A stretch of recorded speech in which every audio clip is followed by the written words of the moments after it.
also the title of our talk tonight and our conversation tonight with Dr. Roger Nelson, Awakening Global Consciousness.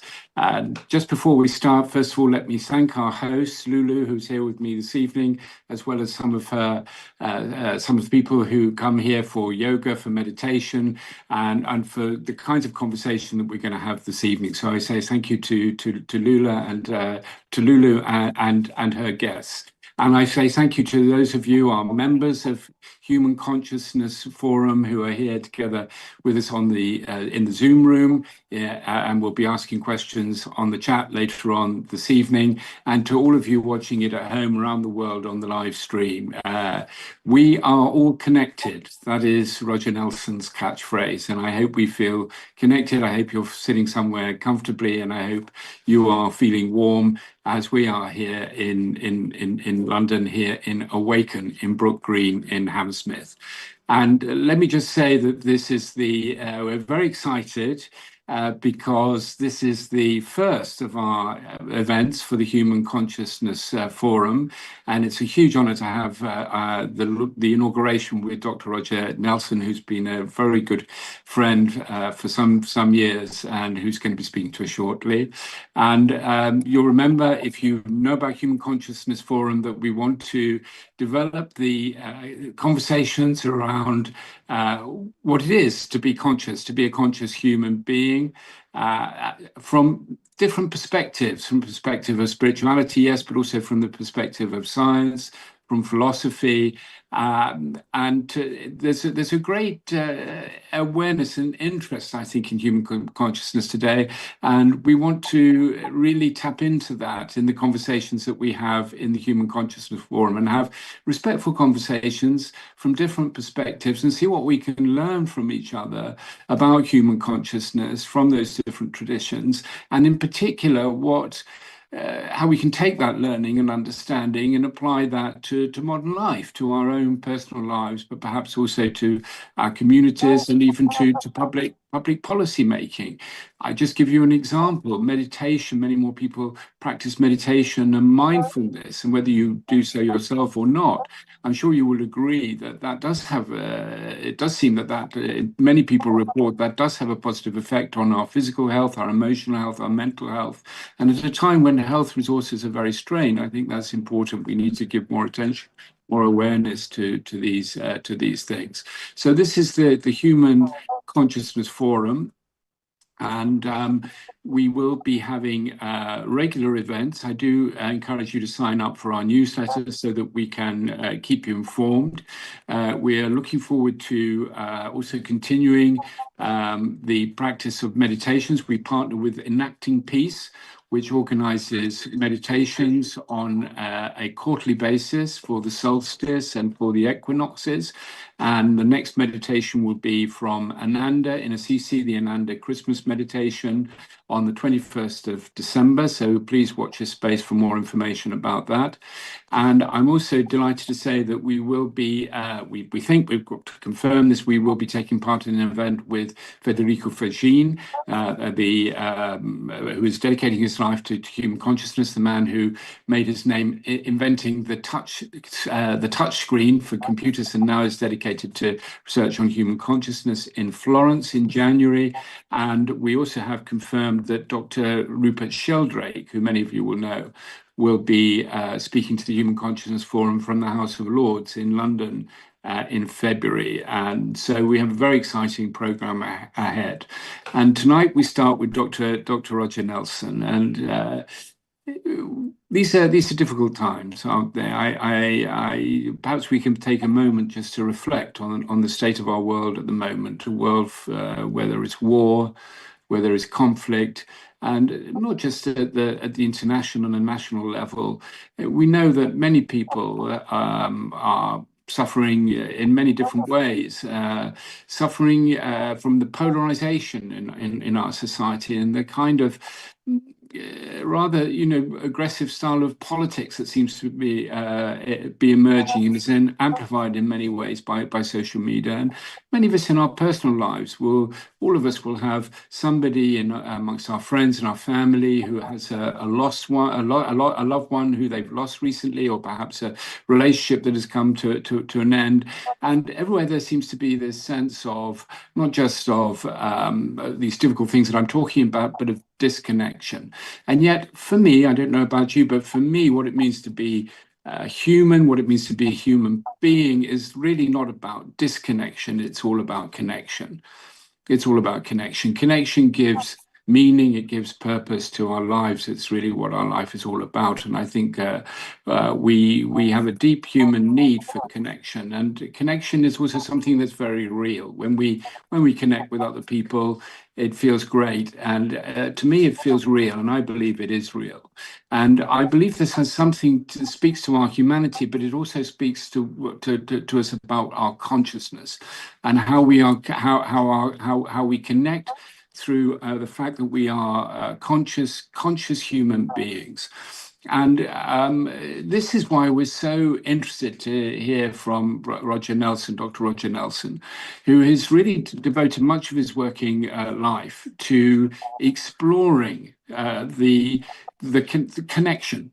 We are all connected. Remember, Roger said we are all connected, and trying to find out from a scientific point of view whether there is some way in which we can actually detect the reality that we all experience of the connection, not just with our loved ones and with others, but perhaps a kind of with the whole of humanity, a kind of global consciousness. Is there such a thing as a global consciousness? Where some people talk about zeitgeist, don't they? When we go to a concert, we feel that we are connected with the other people enjoying the concert. Mainly when there are great world events that we all experience together, we feel that there's some sense in which we are feeling the same thing, experiencing the same thing. And I don't want to preempt the conversation with Roger. I'm getting us ready for it. A man who knows a great deal about this is Dr. Roger Nelson, and so now it's my great pleasure, my great honor to introduce him. Roger is speaking to us from Ithaca in New York State. He has had a career as a professor in experimental psychology, and then he went to Princeton University, where he started the Global Consciousness Project. And we'll get on to that in a second. But first of all, Roger, welcome. Good evening. Lovely to have you with us. How is the weather in Ithaca, New York State? Thank you, Roger. It's nice to be here, either place. Nice to be connected through this wonderful medium of wireless and telephonics and so on. Here it is a brilliant sunny day, not very warm. It's a little bit above freezing, but we had snow, which is all gone. And I'm looking forward to going out and doing a little bit more yard work later today. So thank you for the welcome. Wonderful to have you with us, Roger.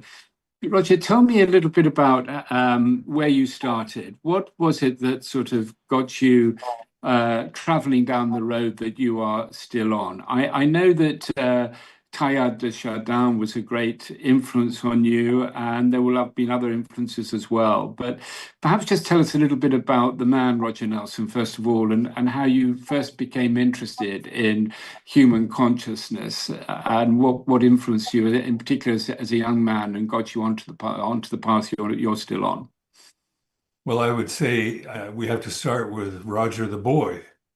I was perhaps 13 or 14 years old when I came across yoga.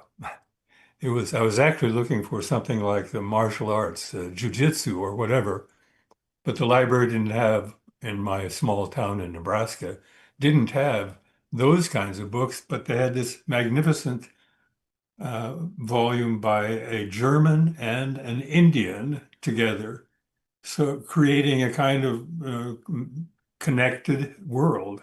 Already then, I didn't think of it in those terms. I just thought, wow, yoga looks good. And I did a lot of things in between, but I wound up teaching psychology, In particular, I would teach experimental psychology to young people at a college in Vermont. And the experimental psychology, the way I wanted to teach it, was experiential. They should try to make an experiment and learn something, how to do an experiment that would teach you something without fooling you about with a false outcome or something like that. And there were two topics that the young people wanted to address. One of them was marijuana and drugs in general, those states. But the other one was what we now think of as the science of extended consciousness, ESP, psychokinesis, and those kinds of things, the things that underlie the technology that we now use to try to capture the essence of connected or connecting consciousness. So anyway, I did that in Vermont, and then I came to Princeton to do the really inspiring kind of development work for technology and protocols that would allow us to ask a very clear and simple question. Does consciousness abide only inside your skull, or does consciousness reach out and touch the world? And the answer to that question was in the affirmative for the second alternative. We do have evidence, good, solid scientific evidence that your consciousness lives in the world. It's not inside your head. It's not inside your chest. It is out in the world. And I guess, the thing we should try most to do is to stay connected with our own consciousness because it's ready to roll. Let me jump in there because that's absolutely extraordinary to me, the story that you're telling us, that any university, let alone Princeton University, would allow even a distinguished professor such as yourself in experimental psychology to come along and have a funded research program which is asking the question as to whether consciousness resides in our minds or out there in the world. Because what we hear all the time is that university scientists departments are not interested in that kind of question. Consciousness is something subjective. Science is interested in so-called objective. How on earth did you persuade them to allow you to do this absolutely necessary and fascinating research and to back you? And was it which department was it in? Well, the truth is that we were able to show, we are able to show through good, solid scientific stuff, if the people will look at it, if the people will listen to your story, you have a chance to convince them. My boss, the guy who really started the PEAR lab where I worked in Princeton, was one of the high officers of the university. He was a dean of the School of Engineering and a very, very savvy political worker, in addition to being a really high class, high quality scientist. So he was easily able to not only explain the difference between a waste of time and a scientific experiment. He was pretty good at making friends with people who had plenty of money to help support something like the PEAR lab in Princeton. The first sponsor in monetary terms was who we called Mr. Mack. It was John McDonnell. He was the first half of McDonnell Douglas aircraft. And as he grew older, he decided that he would support work that he had been interested in as a college student. And he was a classmate of Bob Johns. So the two of them got together, one with money and the other with ideas, and created basically the PEAR lab, which went on for almost 30 years, doing always the kind of work that you could be proud of. You could show to your friends or to your enemies, either one, and make a case for the for the answers that you were finding for questions that were perhaps esoteric, but very important.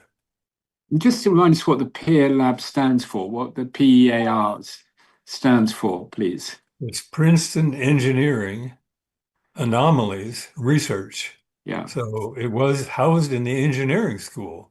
What a And fantastic name. Yeah. we had a wonderful team of, it grew to be about 7 full-time people, and everyone was from a different discipline, ranging from philosophy to experimental psychology, developmental psychology, um, plasma physics, astrophysics, and a couple more. So we Sounds had like many perspectives. It was great. Sounds like the Houston of global consciousness research. And so, what did you do? We don't have, of course, time to go through in too much detail this evening, but we definitely have you back, and we're going to just let our viewers know that we're going to have a slide presentation from Roger, not this evening, on a separate podcast, on a separate piece of content, going through this in much more detail. But just briefly, Roger, share with us over the 30 years, what did you work on? What did you do? And yeah, how did things go from there once you got the work underway? When I got there, my main job was developing what we call a random event generator. Most people say random number generator, same thing. What that amounts to is, in the case for most of the random number generators that are used in research like this, they have a quantum process, which is called quantum tunneling or quantum electron tunneling, where you push electrons against a barrier in a circuit, and some of the electrons actually penetrate the barrier. And they do this by means of a process that's called tunneling, and it's a quantum indeterminate process. Nobody knows when that will happen or how often it will happen, but we measure a tiny voltage on the other side of the barrier, and we split that into high voltage, low voltage, actually after amplifying it a lot. And then the high voltage is a 1, the low voltage is a 0. And my wife says, tell them it's an electronic coin flipper. That's what it is. We're trying to develop a sequence of coin flips, which are completely random and completely unpredictable if you have a fair coin. And that's what the quantum tunneling is best at. It allows us to, with confidence, to say that there is no way for the next element in the sequence to be predicted. So that's what we want in a random number generator.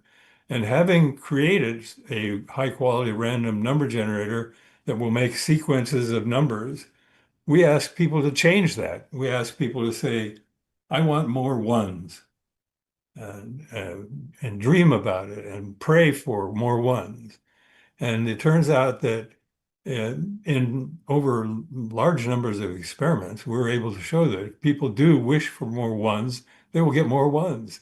And if their instruction is to wish for more zeros, they get more zeros. Now, it doesn't happen every time you ask the question, but it happens often enough to build up powerful statistics, what we call highly significant deviations from what's expected.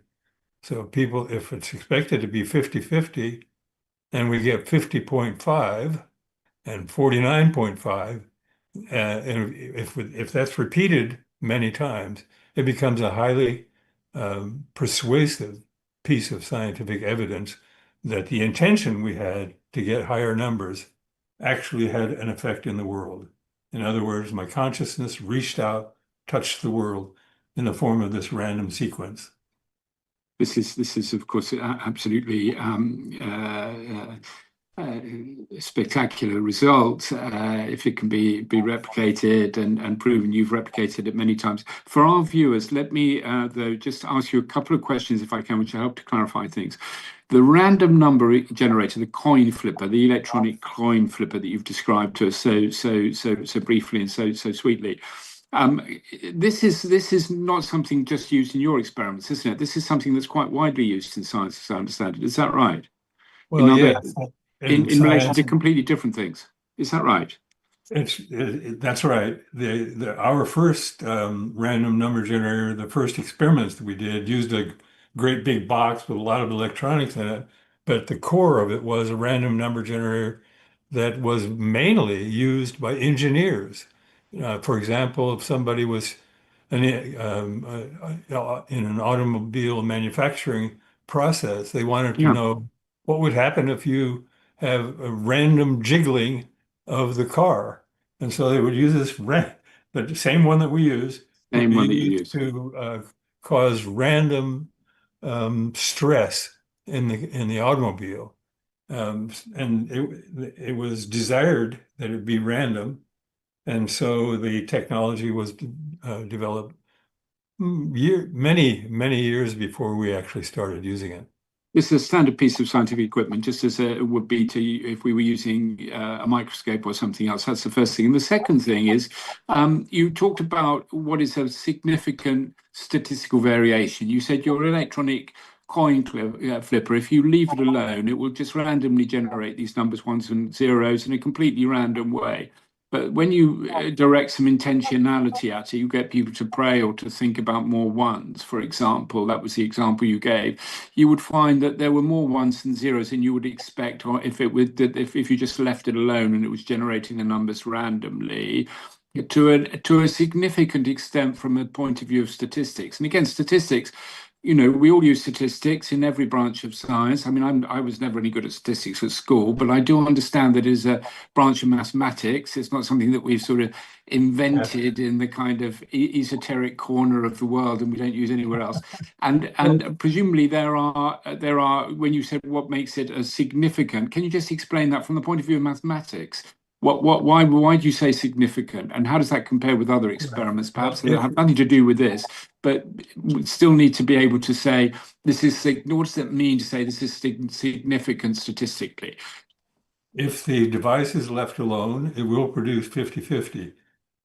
We design them that way and we calibrate them often to make sure that that's what they do, unless some consciousness is you might say intervening or interfering. In that case, there's a kind of I think of it as a consciousness field that actually interacts with the activity, the statistical nature of the ongoing sequence of numbers. But How wide, though? How wide? Sorry to interrupt, but how wide is the statistical variation, and how significant is well, the variation? it's actually very small. And one of the things that I often say nobody usually thinks about, but one of the real essentials for science at the edge like this is patience. Yeah. You have to be patient enough to do it again and again, and indeed many times. The word used in science is replication. You want to replicate the result again and again and again because, um, well, people are familiar with the bell curve. It's high in the middle and it spreads out. I don't know, I'm spreading out too much. The statistical distribution of random numbers will fall on a bell curve like that. Um, we, if we had pictures, I could show you that, well, what we see in a calibration run or in the baselines or in the control runs, what we see is that the center of that distribution that's expected theoretically is matched pretty closely by the actual numbers that are coming out of the machine. But if somebody comes by and says, I'd like high numbers, please, and wishes and dreams about it, then the center of the distribution of results will shift a little relative to the control background.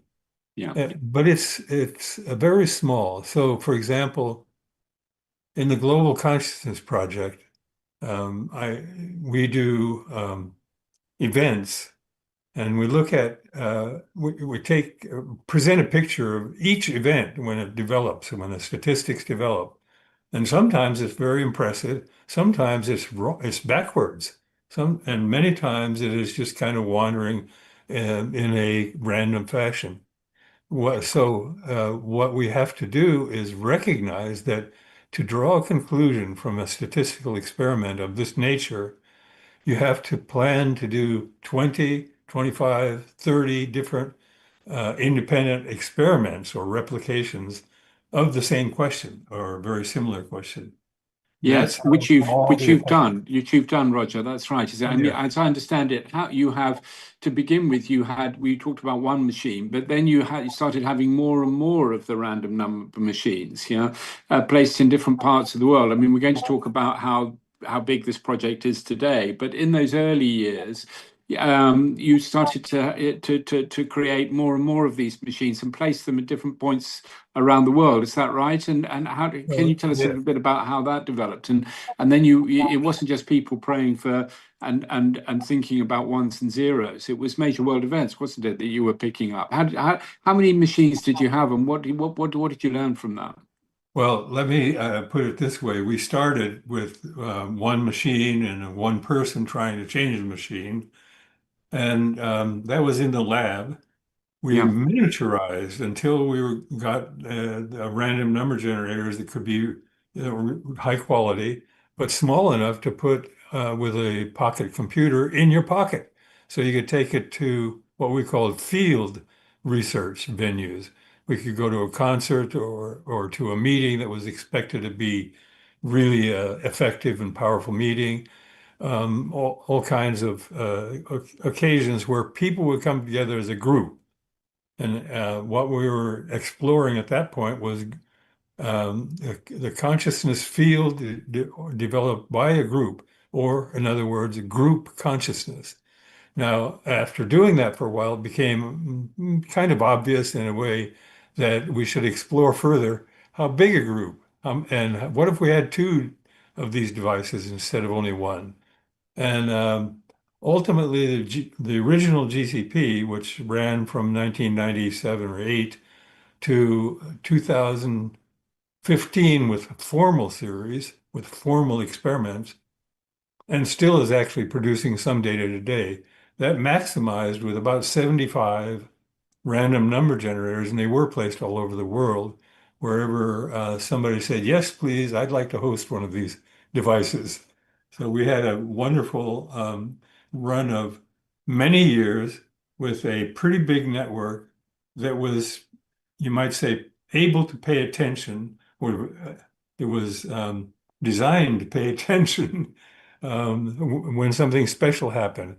But the design really was for it to run continuously, to produce these random numbers constantly, 24/7 for months and years. And so we have a database that is, you might say, a history of the data, including deviations that might show up in it, that we can set up parallel to a history of events in the world and ask, what happens if there's a major terrorist attack like 9/11?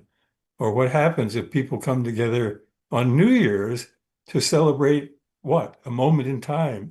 Nothing in It's particular. absolutely incredible. And let me just be clear about this for our viewers. So, over a period of decades, there have been tens and tens of, 70, and now I think it's as many as 200, but we'll come to that, of these random number machines running 24/7 in different places of the world, feeding back a stream of random numbers to the Global Consciousness Project. And you've been analyzing this to see if there have been statistically significant variations in the flow of these random numbers. And then you've matched that against world events. You mentioned 9/11, you've mentioned New Year's Eve. I remember speaking to you before about the death of Princess Diana, things that are sort of global events. And what have you picked up, Roger, from analyzing all this data? It's absolutely incredible to know that these machines have been running for decades all over the world, and you've been analyzing this data. What have you learned, Roger? What can you tell us about what you've learned from this?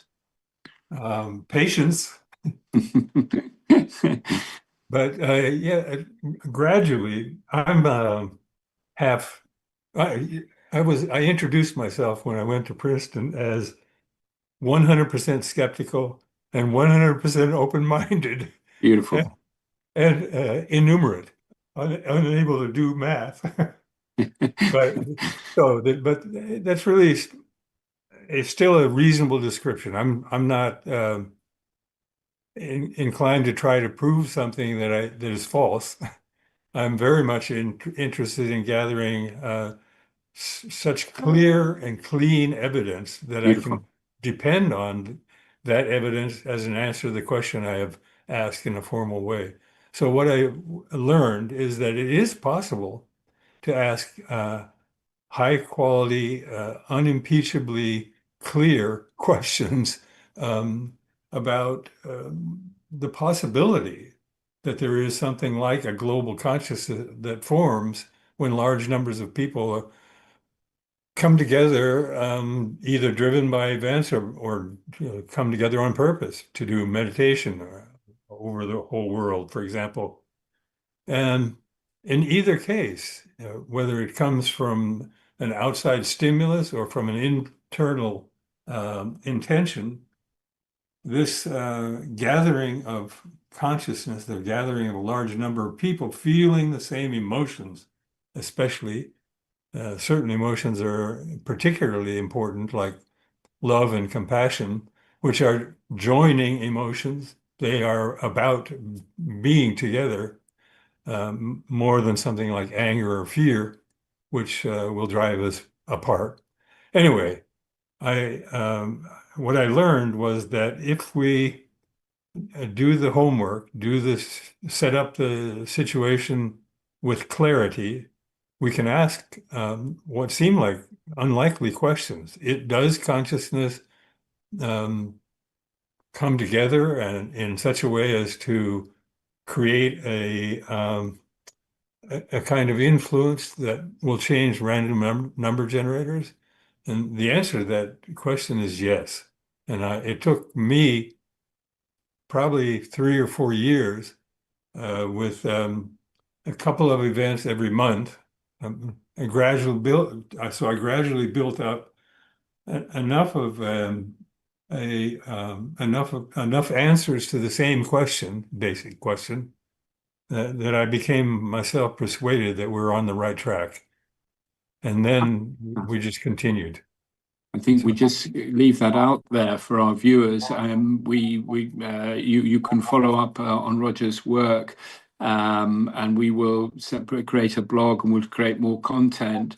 Not to over-egg this, but it's a very, very inspiring moment in this conversation to hear Roger talking about the fact that through all these random number generators, he is detecting some statistical variation when there are events, and that love and compassion, things that can bring us together, can actually be something real, and we can see the impact of this in his scientific work. That is the claim, and he said himself that he doesn't stand there and say that this is proven without a doubt. He is a skeptic, but this is what he's dedicated his life's work to, investigate in the way that we're hearing about, and I find it really, really inspiring.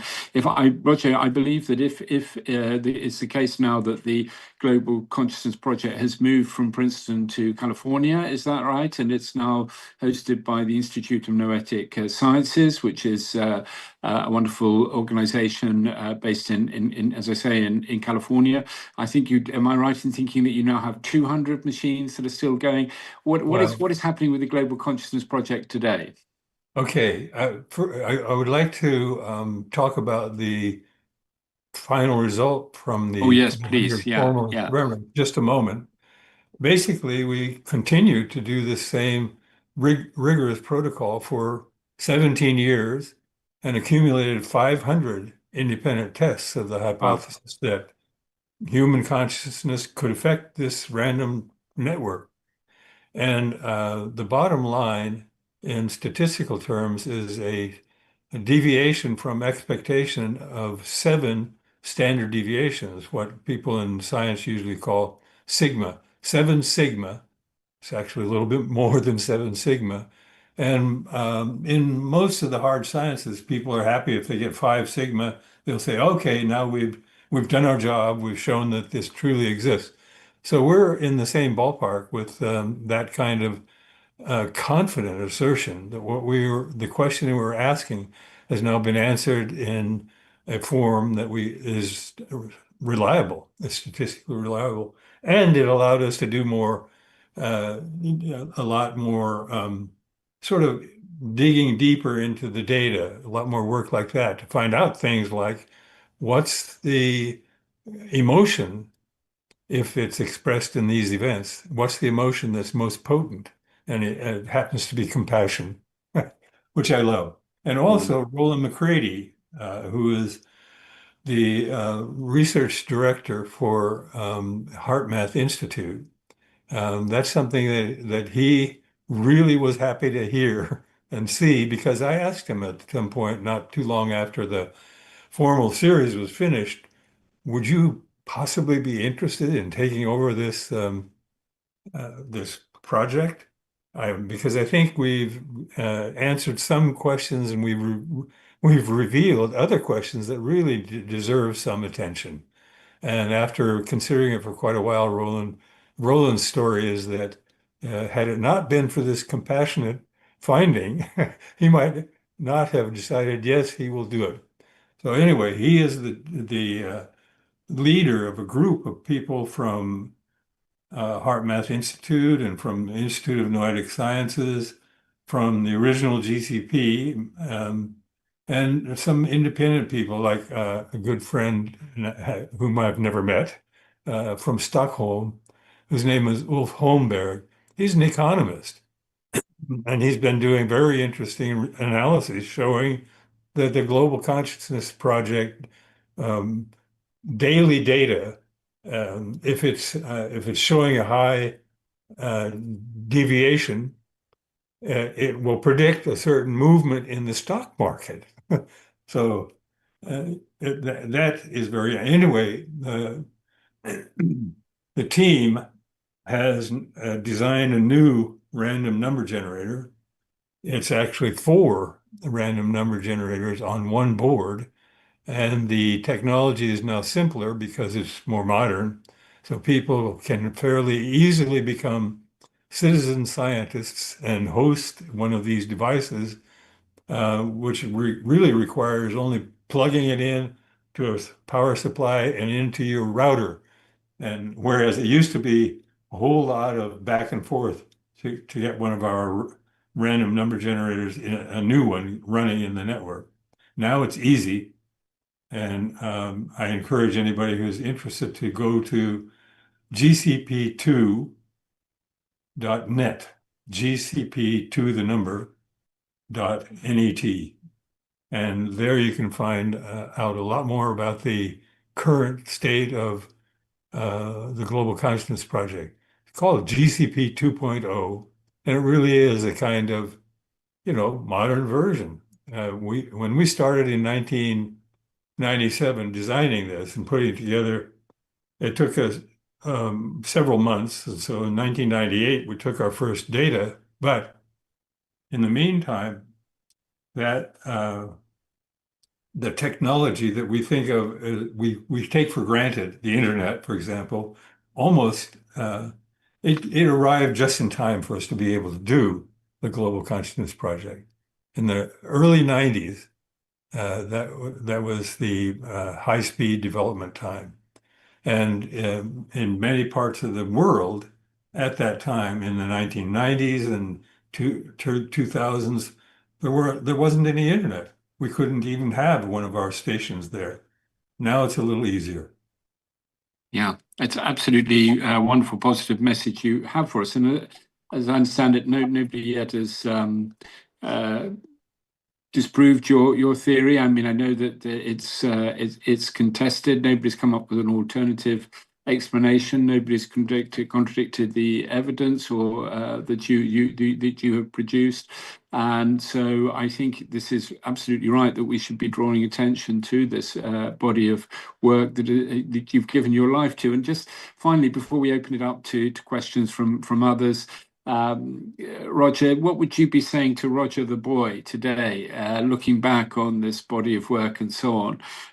You were saying about what it was that first brought you into this area of work, and your sense of there really being a deep connection with humanity. And you've spoken very eloquently about the power of love being stronger than hate, and how this is something that you find is coming through the evidence that you've been looking at through the Global Consciousness project. But that was also an intuition I think you possibly had as a boy. What would you be saying to Roger the boy today about this, about your life's work? One thing I would say is just an expression of gratitude that I have been able to do something that is deeply interesting and probably, at least from my point of view, is also very important. We need to know who we are because we've got a lot of how shall I say? I guess problems, difficulties. We have a tough road ahead if we're actually to become what Teilhard de Chardin suggested we should be. He was, as you suggested, kind of inspiration to me, a kind of intellectual mentor. I never met him in person, but when I read Phenomenon of Man, I was blown away by the poetry of the writing, which is actually prose, but beautiful, and the elegance of the understanding. And then ultimately, what he was talking about was evolution, really, in that book. And he says that, of course, we have achieved a kind of pinnacle of evolution, self-reflective, conscious awareness, and so forth. And he said, that seems like a pinnacle, but it isn't yet. We have another job to do. We have another phase to enter and to mature into. And that is that we are destined, he believed, to be a global intelligence, a kind of sheath of intelligence for the earth, some way toward kind of monitoring and fostering and caring for the earth rather than exploiting it and really being quite destructive, the most destructive animal ever on the planet. So Teilhard's idea was that we should expect to be evolving another step. And he said, don't be impatient. It may take 10,000 years. Yeah. But Well, and that's why. I knew that, and I knew he was probably right. But that was what in 1997, 98, that's what I thought was the right kind of aim to take, that we should try to capture the beginning, the development, the kind of evolving, maybe fetus, or at least a very small child of consciousness at the global level. We might be able to see some little spark of a global intelligence if we looked carefully. Beautiful. Well, you told us that the most important lesson that you'd learned through your years working with the Global Consciousness Project was patience, and we have to be patient, especially if it's going to take thousands of years. But thank you for sharing. I'm very hopeful that I'm really persuaded that if we teach ourselves, and that's one of the missions I have for talking about this stuff, for having done the work in the first place, is to teach ourselves about the connection that we have, the kind of that's unconscious for the most part. We almost have no idea of how much we are connected until you bring a kind of scientific lens and look at it from a different perspective. If you believe that what that lens shows you, then you know that we are connected already, and our job should be to try to bring that unconscious connection up into awareness. That's absolutely beautiful. Yeah, I think all of us on this call wouldn't be here unless we felt very connected, unless we felt that connection. And places like here, where I'm speaking to you from Awaken in Brook Green in Hammersmith, is very much a place where people can come and feel that connection and make those connections and have those conversations. And I think all of us feel that connection is very real. It's not just something that we're imagining and feeling. It's something very deep and something very real that we have with other human beings. And we need to nurture that. And a place like Awaken is a wonderful place to nurture that connection. But I think the value, the significance of your work is what it's pointing to, is there is actually we can actually research this. This can become a serious focus for scientific research in the way that you've described, and you've shared the extraordinarily inspiring results that you found, and you've shared your interpretation of what those results mean. And I think that gives meaning and purpose to our lives as well. And that's why we're so honored to be able to elevate your work through these kinds of conversations that we have in the Human Consciousness Forum. And now it's time, Roger, that's why I'm putting my glasses on. If you're watching at home, see me put my glasses on. And this is because I'm going to read to you now some of the questions to Roger Nelson, Dr. Roger Nelson, that are coming to us through those of our members who are here in the Zoom call. And I'm sorry if you're watching on the live stream. We're not at the moment able to take your questions through the live stream. Perhaps we can do that next time. But if you join Human Consciousness Forum as a member, then we can certainly have you on the Zoom call, and then we can get your questions in through the Zoom chat. And I'm going to start with Annette Niche, who is from the Embassy of the Free Mind in Amsterdam. Annette, we're absolutely delighted to have you with us. And Annette asks, how were your significant deviations received by other scientists who were more materialist in their research designs in Princeton and elsewhere? How were your significant deviations received by other scientists who were more materialist in their research designs in Princeton and elsewhere? I guess the most comprehensive answer is that they don't know what to do with it, because they can see, because the data are public, they can actually download the data, all the software, everything is publicly accessible. So quite a number of people have done their own work. They've taken the same data that I use for the formal experiment and done their own analyses.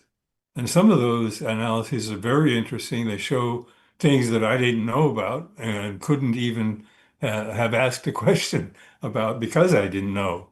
Like I mentioned, the economist from Stockholm, he does stuff with time series analysis and these models of how the economy and how money works and flows. And he uses that technology to look at what our data, the global consciousness data are like. And okay, so there have been almost no critical articles published. I can remember one that was published after 9/11 when we put an article in a physics journal. A physicist wrote and he said, that's theoretically impossible, and therefore I don't believe you, which is unfortunate. But we wrote back and say, download the data yourself, check the way things work. There are differences of interpretation.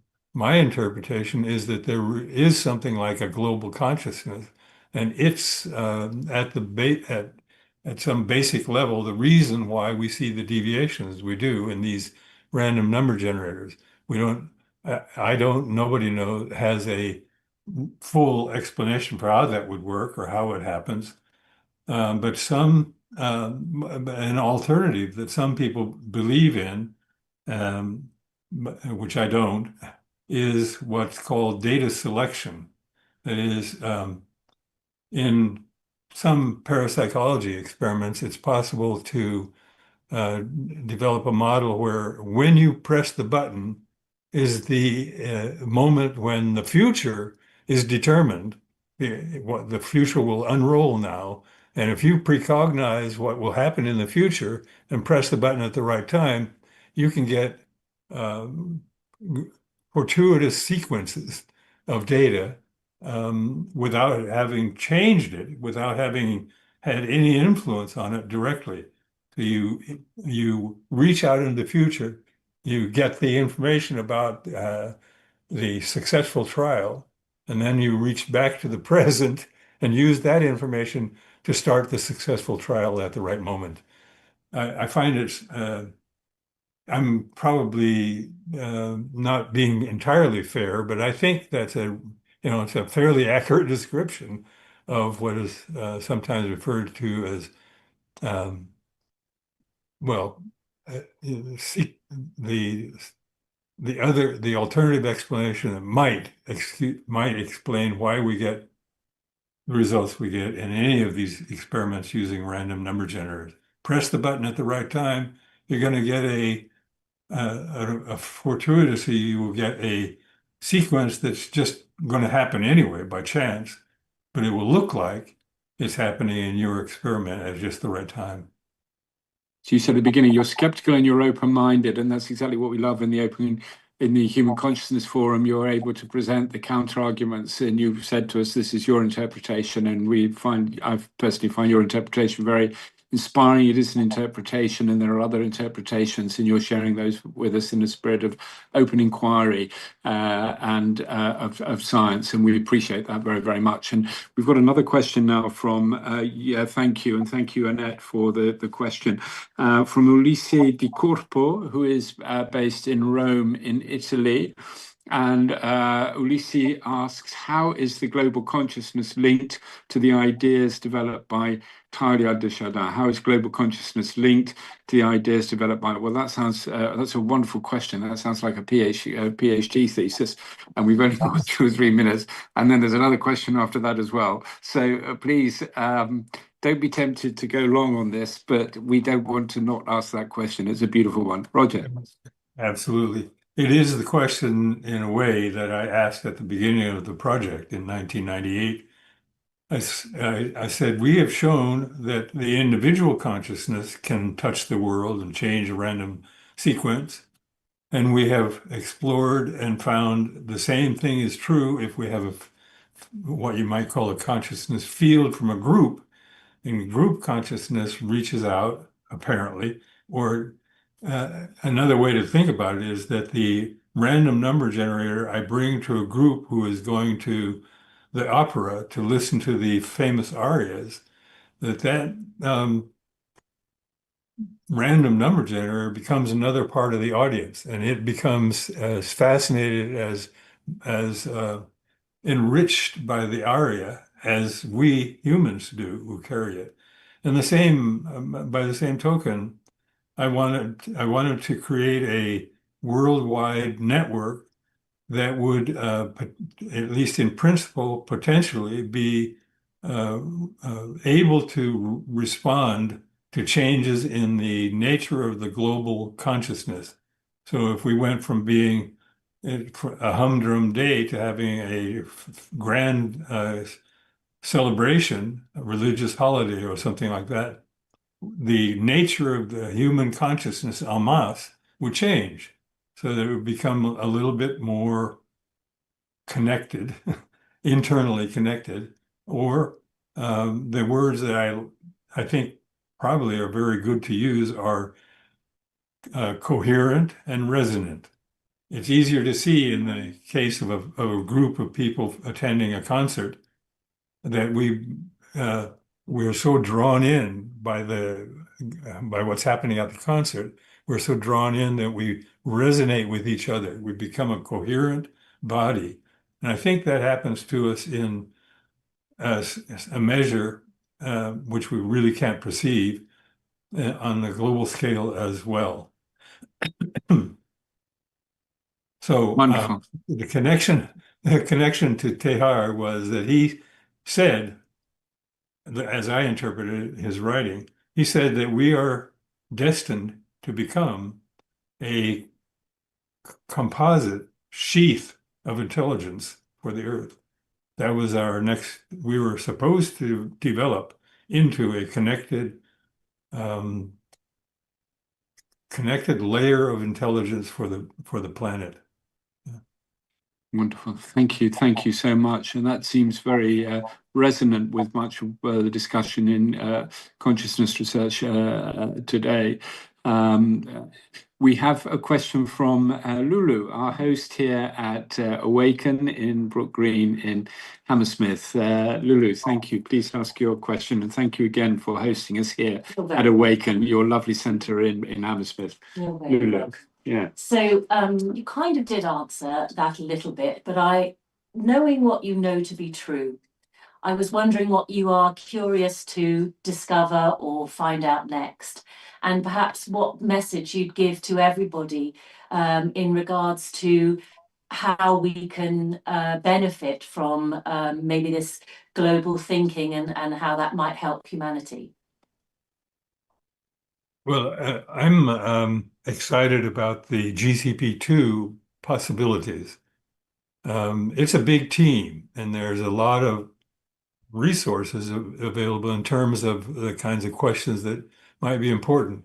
For example, HeartMath Institute is really focused on heart-focused meditation, on connections through the heart, through electromagnetic waves, as well as what I think of as more ethereal kinds of connections. Mm-hmm. And because there's a big team with a lot of possibilities, we will be measuring in GCP2 quite a number of things that we didn't have enough manpower or technology for in the original GCP. Social media have there are ways to get information about trends and what's strong now. How are things yesterday and tomorrow?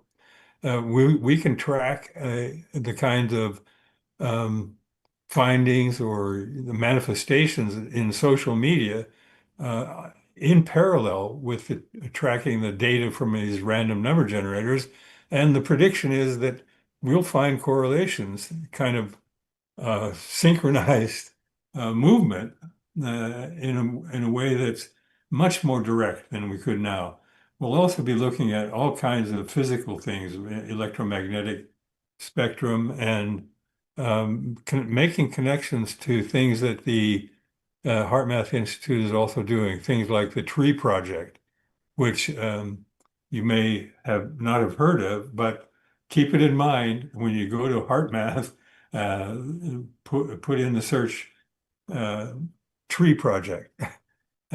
We're trying to learn about the connection of consciousness, human consciousness and love and compassion to trees.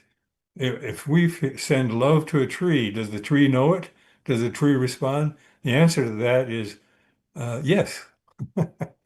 So there's a whole lot now to your real question, which is, what am I going to do? What am I planning? I'm planning to spend, the time and energy that I can bring to it, to this kind of proselytization of the idea that we know that there's a possibility that is before us, which is a kind of challenge and a kind of task set by our destiny, and that is to become more aware of ourselves and each other and our connections. And I hope that a lot of people take up that kind of challenge and push for for any kind of efforts you can think of to bring us closer to the potential that we have. If you think about the potential human beings have, we are magnificent creatures in prospect, and we are not, most of us, not exactly living up to the potentials. It's time we should be doing it.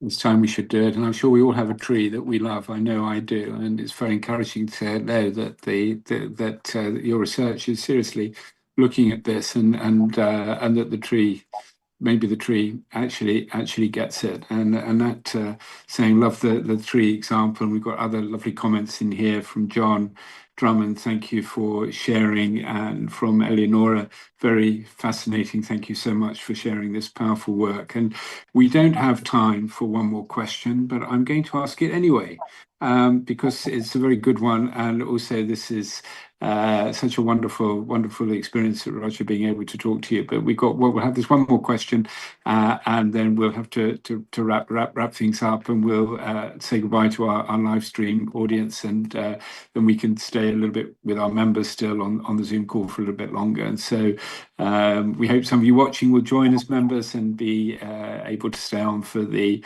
debrief with our speakers afterwards. But in a few moments, we'll switch off the live stream, and we'll just go into the private part of the meeting and debrief for a few minutes with Roger. But before we do that and say goodbye to our live stream audience, I'm going to ask the final question, which is from Martin Knox, who is based in Nottingham, wonderful British city of Nottingham. And he says, what next and where next? And what next, I talked about somewhat. Yeah, I think you did. So where next? Yeah, I mean, everywhere. I think the whole world is waiting for our some kind of like insight or a surprise understanding that suddenly will befall us. I would love for that to happen. I don't expect it. I think we have all of us who are interested, and there are thankfully more and more and more people. Because of what I do, I hear from and I hear about all kinds of organizations and individuals who are on this same path, try to make our future a brighter future. And one of the best possible ways I can think of is the way I have chosen, which is to talk about consciousness, talk about the fact that we have not only an amazing array of possibilities sort of internally, we have an array of possible interconnections that can give us yet more power to, I guess, power to reach our potential. The potential that we have. If I ask everyone to just give that question a thought, what is our potential? What are the possibilities that are in principle before me? Each of us. And I think from all of us looking toward a future that's brighter and doing our part to create it, there's hardly anything I can imagine that would be a better way for me to spend my time than to foster that. Martin has responded to your answer. He says, I feel anticipation and have no expectation. It is happening. It is happening. It is happening also. We see it there. It is real, and it is happening, and it is happening now. And Roger, thank you so much for sharing your afternoon from Ithaca in New York State, our evening here at Awaken in Brook Green in Hammersmith in London, and to all of you watching around Europe and in other countries. Thank you for sharing, Roger, your life's work. And explaining to us so clearly and so inspiringly the work and the results and your interpretation of those results of the Global Consciousness Project. As you say yourself, we are all connected. We know that, we feel that, and it matters that we're connected. That matters for the change that is emerging in the world. And for those of us who feel that there is such a thing as global consciousness, and I count myself as one of those, and that's why I'm so interested in your scientific work in this area. Very, very good also to hear from you that what is coming through most strongly is that the strongest component of that is the power of love to transform our world, a world in crisis, but a world that is populated by human beings, by you and me and all of us. And as we've heard tonight, we are all connected, deeply connected, and we're also connected through the power of love. So thank you so much, Roger, for your work, and long may it continue. Thank you, Roger. Thank you to those of you who've joined us on our members who've joined us on Zoom, and for all your support of Human Consciousness Forum. Thank you to our team, Sabir and Arian in Skopje, North Macedonia, who are helping to technically host this evening. Thank you to Lulu and to your guest Lulu here at Awaken in Hammersmith, and to all of you watching at home on the live stream. And we're going to say goodnight to you, and we will be having our next broadcast on the 20th and the 21st of December. A short one on the 20th and a longer one on the 21st of December from Inanda in Assisi in Italy for the meditation, the Christmas meditation from Ananda, the Ananda Global Community in Assisi. So to all of you watching at home, good night, and to our members, please stay on the Zoom, and we'll see you in a few moments for a few more minutes of discussion with Roger before it's time for us all to go home. Thank you. See you next time, and good night.